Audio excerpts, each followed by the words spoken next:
రాజకీయాల్లో హత్యలు ఉండవు, ఆత్మహత్యలే ఉంటాయి అని చెప్తూ ఉంటారు. జగన్మోహన్ రెడ్డిని వదిలి విప్కి వ్యతిరేకంగా, పార్టీకి వ్యతిరేకంగా ఓటేసి పార్టీలోంచి సస్పెండ్ అయ్యి తెలుగుదేశం పార్టీలోకి వచ్చి ఇక్కడ కూడా దారుణంగా మోసపోయారు ఉండవల్లి శ్రీదేవి అనే మాట వైసీపీ శ్రేణులతో పాటు తెలుగుదేశం శ్రేణుల్లో కూడా గట్టిగా వినిపిస్తోంది. ఆమె నెక్స్ట్ స్టెప్స్ ఎటున్నాయి? ఆమె అపాయింట్మెంట్ జగన్తో కోరుకుంటున్నారా? కోరుకుంటే ఏం అడగబోతున్నారు? మళ్ళీ జగన్మోహన్ రెడ్డి యొక్క రెస్పాన్స్ ఈ విషయంలో ఎట్లా ఉంది? ఎందుకంటే బయటికి రావటం వేరు, వచ్చాక మాట్లాడే మాటలు వేరు. ఉండవల్లి శ్రీదేవి బయటకు వచ్చిన తర్వాత జగన్మోహన్ రెడ్డిని చాలా మాటలు అన్నారు. సో జగన్ ఎట్లా రియాక్ట్ అవుతున్నారు ఇప్పుడు దీనికి అనేది ఈ వీడియోలో మనం మాట్లాడుకుందాం. దానికంటే ముందు నేను మిమ్మల్ని ఒకటే రిక్వెస్ట్ చేస్తున్నా, సబ్స్క్రైబ్ చేసుకోక్కర్లేదు, లైక్ కూడా చేయొద్దు. ఈ వీడియోని మీ వాట్సాప్ స్టేటస్లో పెట్టుకోండి. చాలామంది చూస్తారు, చూసిన తర్వాత వాళ్ళకి క్లారిటీ వస్తుంది ఏంటి విషయం, రాజకీయంలో ఏం జరుగుతుంది ఏపీలో అని. చాలామందికి అవగాహన లేనటువంటి సబ్జెక్ట్ ఇది, కాబట్టి డెఫినెట్లీ మీ వీడియోని వాట్సాప్ స్టేటస్గా పెట్టుకోండి. విషయంలోకి వస్తే ఉండవల్లి శ్రీదేవికి ఈరోజు టీడీపీ టికెట్ ఇస్తుందా అంటే 100% ఇవ్వదు అనే తేలిపోయింది. ఒకవేళ ఇచ్చినా ఆమె కోరుకున్న నియోజకవర్గంతో పాటు ఆ చుట్టుపక్కల నియోజకవర్గాల్లో ఇచ్చే ఛాన్స్ మనకి కొంచెం కూడా కనిపించట్లా. ఎందుకంటే తాటికొండకి ఆమె ఎక్స్ఎమ్మెల్యే, కానీ తాటికొండని తీసుకెళ్ళి శ్రవణ్ కుమార్ చేతిలో పెట్టారు టీడీపీ వాళ్ళు.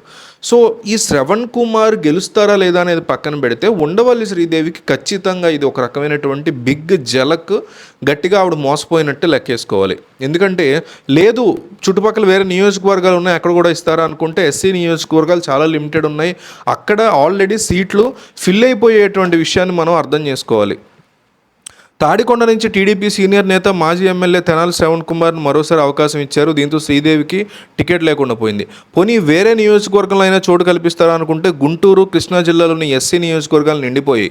గుంటూరులోని వేమూరి ఎస్సీ నియోజకవర్గం మీద నక్క ఆనందబాబు ఉన్నారు. ఇదే జిల్లాలో పత్తిపాటి రామాంజనేయులు కేటాయించారు. కృష్ణా జిల్లాలోని పామర్రు, నందిగామ, తిరువూరు ఇవన్నీ కూడా సీట్లు నిండిపోయాయి, ఎస్సీ నియోజకవర్గాలు ఇవన్నీ.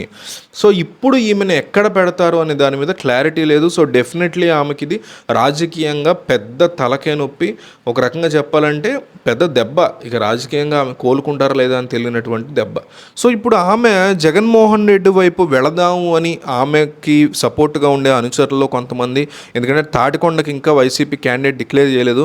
సో మళ్ళీ వైసీపీకి వెళ్ళి ప్రయత్నాలు చేసుకుందాం టికెట్ గురించి, అనవసరంగా వచ్చామని ఒక క్షమాపణ చెప్పడము, డిస్కస్ చేయడము చేద్దాము అని ఆమె అనుచరులు చెప్తున్నట్టుగా తెలుస్తోంది. ఎందుకంటే ఒకప్పుడు ఇదే బొత్స సత్యనారాయణ విపరీతంగా జగన్మోహన్ రెడ్డిని అసెంబ్లీలో ఆన్ రికార్డు, బయట మీడియాలో ఆన్ రికార్డు తిట్టినటువంటి సందర్భాలు అనేకం ఉన్నాయి. కానీ ఆయనే ఇప్పుడు వైసీపీలో వన్ ఆఫ్ ద బిగ్గెస్ట్ లీడర్గా ఉన్నారు. ధర్మాన ప్రసాదరావు సంగతి స్పెషల్గా చెప్పక్కర్లా. ఇష్టం వచ్చినట్టు జగన్మోహన్ రెడ్డిని తిట్టినటువంటి చరిత్ర ఉంది ఆయనకి. ఇట్లా ఎంతోమందిని రాజకీయ నాయకులకి సిగ్గు ఎగ్గు ఉండదు, తిడతారు, తిట్టించుకుంటారు, తిట్టిన వాడిని జాయిన్ చేసుకుంటారు, తిట్టిన వాడి దగ్గరే జాయిన్ అవుతారు. ఈ వీళ్ళకేమీ కొత్త కాదు, ఇదేం పెద్ద వింత కాదు. సో అందుకని తాడేపల్లి ప్యాలెస్లో, తాడేపల్లి ఆఫీస్లో జగన్మోహన్ రెడ్డిని కలవటం కోసం ఈ ప్రయత్నాలు చేస్తున్నారు అనేటువంటి మాట అయితే గట్టిగా వినిపిస్తోంది. దీని మీద మనకు అఫీషియల్ కన్ఫర్మేషన్ లేకపోయినప్పటికీ తెలుగుదేశం పార్టీ తనకి ద్రోహం చేసిందని, తనని మోసం చేసిందని, మళ్ళీ జగన్మోహన్ రెడ్డి వద్దకు వెళ్ళేటువంటి వేస్ ఏమైనా ఉన్నాయేమో అని ఆమెని వెతుకమని తన అనుచరులు ఆమెను ప్రెషర్ పెడుతున్నట్టుగా అయితే వార్తలు ఉన్నాయి. సో ఉండవల్లి శ్రీదేవి ఎటువైపు ఉంటే బెటరు, ఆమె రాజకీయంగా ఎటు ముందుకెళ్తే బాగుంటుందో మీరు కామెంట్ చేయండి. ఉండవల్లి ఫర్ టీడీపీ లేదా ఉండవల్లి ఫర్ వైసీపీ అని కామెంట్ చేయండి. మీకున్న రాజకీయ పరిజ్ఞానాన్ని ఉపయోగించి ఆమె యొక్క అడుగులు ఎటువైపు వెళ్తే ఆమె రాజకీయ భవిష్యత్తు బాగుంటుంది, లేదు రాజకీయాల నుంచి పూర్తిగా తప్పుకోవాలా అంటే అది కూడా చెప్పండి. బట్ మీకున్నటువంటి రాజకీయ పరిజ్ఞానాన్ని ఉపయోగించి ఈ పాయింట్ మాత్రం మిస్ అవ్వకుండా క్లియర్గా మెన్షన్ చేయండి.